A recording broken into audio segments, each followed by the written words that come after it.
सबक का उन्वान है खिदमतगार बहन भाई।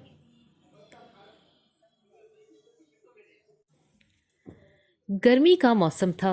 धूप की तेज़ी से समंदर का पानी भाप बनकर उठा और बादल बन गया तो हवा ने आगे बढ़कर उसे अपने कांधों पर उठा लिया और कहा, भैया मैं खुशकी की तरफ से आ रही हूँ। वहाँ सब इंसान, हैवान, पेड़ और पौधे तुम्हारा इंतज़ार कर रहे हैं। और क्या? पानी ने पूछा। और अल्लाह ताला से तुम्हारे आने की दुआ मांग रहे थे। मैंने सोचा जल्दी से चलूं और तुम्हें ले आऊं। हवा बोली। पानी ने कहा, हाँ बाजी, तुम ना होती तो मैं इंसानों, हैवानों और पेड़ पौधों और सारी मखलूक की प्यास बुझाने कैसे जाता। वो तो सब प्यास से मर जाते। तुम्हारा बहुत बहुत शुक्रिया। नहीं भैया, शुक्रिया की इसमें क्या बात है, हवा ने जवाब दिया। तुम तो मेरे अपने हो। हाइड्रोजन और ऑक्सीजन मेरे ही तो हिस्से हैं जिनसे मिलकर तुम बने हो। तुम्हें कंधों पर बिठाकर खुद मेरा कलेजा ठंडा हो जाता है, वरना धूप की तेज़ी तो मुझे झुलसा देती है। लोग भी मुझसे बेजार हो जाते हैं और तुम्हारे साथ चलती हूँ तो इंसान, हैवान, खेत और बाग सब मुझे खुशामदीद कहते हैं। पानी बोला, बाजी तुम ना होती तो मैं ज़मीन पर बरसता, ना पहाड़ों पर जाकर बर्फ़ की शक्ल इख्तियार करता।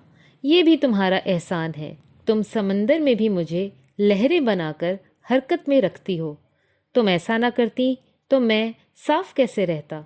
हवा बोली, मगर इस गंदगी से कैसे बचा जाए जो लापरवाह लोग धुएं, मिट्टी और गंदी चीज़ों के ज़रिए हमारे अंदर पैदा कर देते हैं। पानी ने कहा, इसका इलाज तो यही है कि समझदार लोग नासमझ लोगों को समझाएं कि वो ऐसा ना करें। हवा ने कहा, तुम तमाम चीज़ों को धोकर पाक साफ कर देते हो, पनचक्कियाँ चलाते, बल्कि बहते हुए अब कुव्वत से इन बड़ी बड़ी मशीनों को भी हरकत देते हो जिनसे बिजली पैदा होकर इंसानों के हज़ारों काम निकालती है।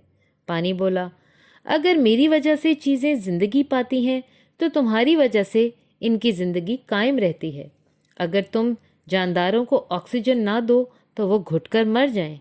हवा ने झोंके की शक्ल में सर झुकाकर कहा कि अल्लाह ने मुझ जैसी हल्की फुल्की चीज़ को ये हिम्मत और कुव्वत अता की है कि हवाई जहाज़ की सूरत में बोझ उठाकर इंसानों की खिदमत कर सकूं। हाँ, तुम्हें वो वक्त तो याद होगा कि जब हम दोनों भाप की शक्ल में ट्रेन का इंजन चलाया करते थे। अब भी बहुत से कारखानों में हम दोनों भाप बनकर ये काम करते हैं। दोनों बहन भाई एक दूसरे की तारीफ करते उड़ते चले जा रहे थे। इतने में बारिश के फरिश्ते ने बिजली के कड़के के जरिए बादलों को हवा के कांधों से उतारकर जमीन पर बरसने का हुक्म दिया। दरख्त और पौधे खुशी से झूम उठे। मौसम सुहाना हो गया।